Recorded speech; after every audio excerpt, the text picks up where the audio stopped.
Well, I mean, from the session, it was obvious that Africa's people matter a great deal in the transformation of Africa, and particularly Africa's young people.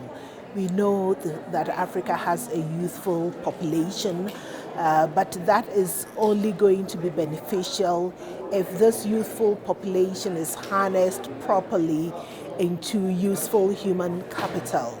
And universities have a critical role to play in this regard.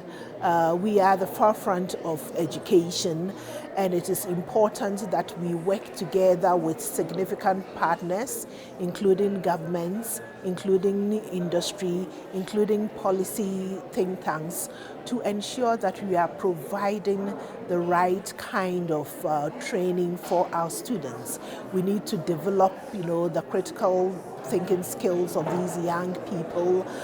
We need to ensure that they have adequate soft skills, communication skills, in addition to the technical skills which we are providing, which really has become so, volatile because the world is changing ever so rapidly. But it's important that as universities, we work with our partners to develop this human capital, which is expected to drive the transformation of our continent.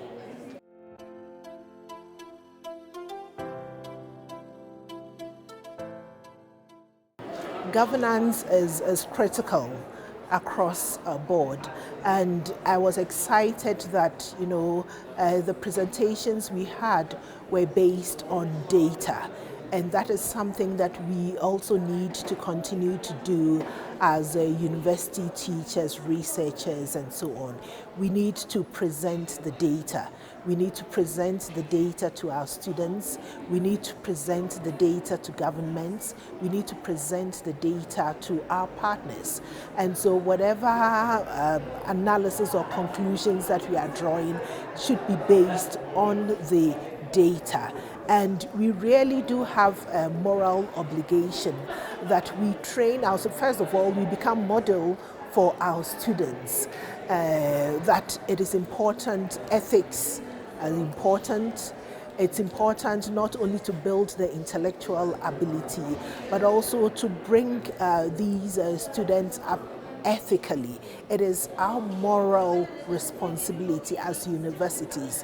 When things are not going well in societies all around us, people still look up to universities as islands where they can expect that at least we will stand for what is right, we will be consistent and fair, inclusive and just in what we do.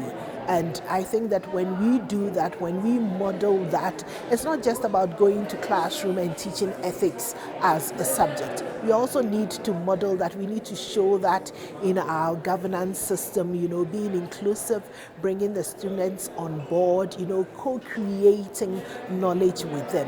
I think by so doing, we will set a good example. And then we also need to have reward systems in place, so that when people, have done the right things, we need to acknowledge them, we need to reward them in various ways. It may just be a public acknowledgement, but I do believe that all of these things will motivate our young people that it is worth, choosing the ethical and the morally upright path.